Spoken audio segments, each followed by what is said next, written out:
Cordial saludo, compañeras y tutora. Mi nombre es Liliana Andrea Villamil, soy estudiante del primer semestre del programa de Radiología e Imágenes Diagnósticas. En este momento vamos a hablar sobre las biomoléculas orgánicas. Las biomoléculas orgánicas podemos decir que son los constituyentes de los seres vivos. Sus principales elementos químicos son carbono, hidrógeno, oxígeno, nitrógeno, fósforo y azufre. También podemos decir que según su estructura química se dividen en macromoléculas y monomoléculas. Sus principales biomoléculas son carbohidratos, lípidos, proteínas y ácidos grasos, que permiten la formación de enlaces covalentes entre ellos compartiendo electrones. Su primer biomolécula, los carbohidratos, son moléculas formadas por el carbono, hidrógeno y oxígeno. También se puede decir que son la fuente de energía primaria que utilizan los seres vivos para realizar sus funciones vitales. Sus funciones son como fuente de energía, localizada en casi todos los seres vivos, como material estructural, que son moléculas muy diversas que se forman de la unión de moléculas muy pequeñas llamadas azúcares o monosacáridos. Entre sus características tenemos que están compuestas por, como ya lo decíamos, carbono, hidrógeno y oxígeno. Pueden realizar funciones estructurales y metabólicas y se encuentran en células vegetales y animales. Se clasifican en 4 grandes grupos, como son los monosacáridos. Con la glucosa, podemos decir que la glucosa es su principal monosacárido, que es la fuente de energía de las células. Tienen 1 o más carbonos, poseen de 3 a 6 átomos. Ahora vamos a pasar con los disacáridos. Los disacáridos son un tipo de glúcidos formados por la unión de 2 azúcares monosacáridos iguales o distintos mediante un enlace glucosídico. Los disacáridos más comunes son la sacarosa, que la sacarosa está formada por la unión de una glucosa y una fructosa. También se le llama azúcar común y no tiene poder reductor. Tenemos la lactosa, que la lactosa está formada por la unión de una glucosa y una galactosa. Es el azúcar de la leche y tiene un poder reductor. Y por último tenemos la maltosa, que se encuentra formada por la unión de 2 glucosas. Ahora tenemos los polisacáridos, que los polisacáridos están compuestos por más de 2 monosacáridos y suelen estar unidos a las proteínas y los lípidos. Se hallan asociados a la cara externa de la membrana plasmática, formando parte del glicolático con la función de reconocimiento, señalización y adhesión celular. Por último, tenemos los polisacáridos. Los polisacáridos se dividen en 3 grandes grupos, que es la celulosa, el almidón y el glucosa. Los polisacáridos son polímeros formados por gran cantidad de monosacáridos. Entonces miraremos primero la celulosa. La celulosa decimos que está formada por la unión de moléculas de glucosa. La celulosa es una larga cadena de polímeros de peso molecular variable. Se encuentra en la pared de las células vegetales. El almidón es una macromolécula compuesta de 2 polisacáridos, la amilasa y la amilopectina. Es el glúcido de reserva de la mayoría de los vegetales. Y por último tenemos el glucógeno. El glucógeno es un polisacárido de reserva energética formada por cadenas ramificadas de glucosa. Muy bien, hasta ahí terminamos lo que son los carbohidratos. La siguiente biomolécula son los lípidos. Decimos que los lípidos son un grupo diverso de moléculas orgánicas no polares. Sus propiedades comunes son su capacidad para disolverse en solventes orgánicos como el cloroformo o el benceno. Decimos que sus funciones, primero que todo, son de reserva energética, como los triglicéridos, y estructural, como los fosfolípidos de las bicapas, y por último reguladora, como las hormonas esteroides. Sus características están compuestos por carbono, hidrógeno, oxígeno y fósforo. Su unidad básica es el ácido graso y son de estructura lineal o anillo. Su estructura la hace más flexible que otros. Prostaglandinos,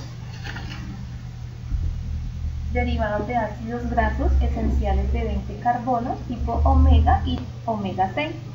Se dividen en 3 grupos, como los prostaglandinos, tromboxanos y leucotrienos.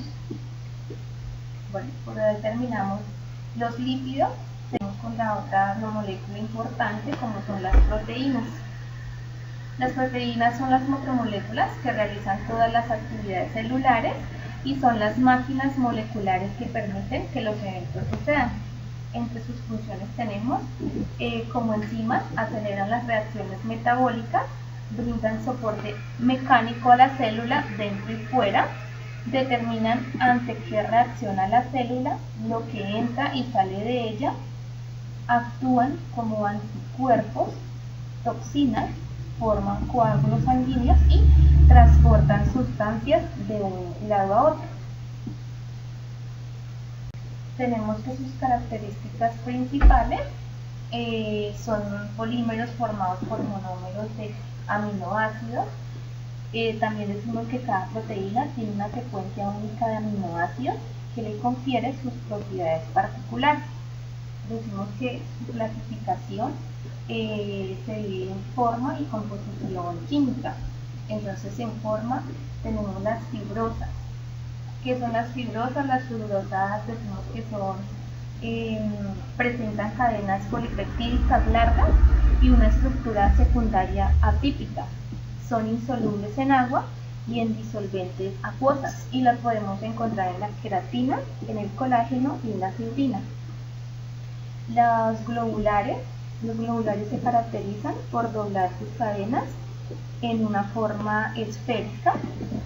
Y por último, las mixtas, decimos que poseen una parte fibrilar comúnmente en el centro de la proteína y otra parte globular en los extremos. La composición química de las proteínas se dividen en dos, en simples y conjugadas. Las simples solo producen aminoácidos como la insulina y el colágeno, y las conjugadas decimos que contienen cadenas polipeptídicas y un grupo prostático. El ejemplo lo vemos como en mioglobina y los citocromos. Decimos que se clasifican de acuerdo a su naturaleza de su grupo prostático. Se clasifican en mioproteínas. Su grupo prostático son los ácidos nucleicos, metalproteínas. Las metaproteínas, su grupo prostático está formado por metales. Los cromoproteínas, proteínas conjugadas por un cromóforo de sustancia coloreada que contiene un metal. Glucoproteínas, su grupo funcional son los carbohidratos. Y por último, los fosfoproteínas, que son proteínas conjugadas con un radical que contienen fosfato distinto de un ácido nucleico o de un fosfolípido. Seguimos con los ácidos nucleicos. Decimos que los ácidos nucleicos es otra gran biomolécula y son macromoléculas constituidas con series largas de monómeros llamados nucleótidos. Algunas moléculas de ácidos nucleicos llegan a alcanzar tamaños gigantescos de millones de nucleótidos encadenados. Su función es almacenamiento y transmisión de información genética. Sus características principales vienen a base de bases nitrogenadas, como la adenina, que está presente en el ADN y el ARN, la guanina, presente igualmente en el ADN y ARN, la citosina, también presente en el ADN y el ARN, por último tenemos la timina, que solamente está presente en el ADN, y uracilo, que está presente solamente en el ARN. Se clasifican los ácidos nucleicos. Tienen dos clasificaciones, se clasifican en el ADN y ARN. El ADN presente en eucariotas y procariotas y portan la información necesaria para el desarrollo de las características biológicas de un individuo, también da instrucciones a las células para realizar sus funciones. Tenemos el ARN. El ARN difiere del ADN en la que la pentosa de los nucleótidos constituyentes es ribosa en lugar de desoxirribosa. Tenemos tres tipos se clasifican en tres clases, como son el ARN mensajero, ARN de transferencia y ARN ribosómico. Decimos que el ARN mensajero se sintetiza en el núcleo de la célula y su secuencia de bases es complementaria a un fragmento de una de las cadenas del ARN. Actúa como intermediario en el traslado de la información genética desde el núcleo hasta el citoplasma. El ARN de transferencia decimos que existe en forma de moléculas pequeñas, captan aminoácidos en el citoplasma uniéndose a ellos y transportan hasta los ribosomas. Y ribosómico es el 80% del total del ARN y se encuentra en los ribosomas y forma parte de ellos, aunque también existen proteínas ribosómicas. Muchas gracias.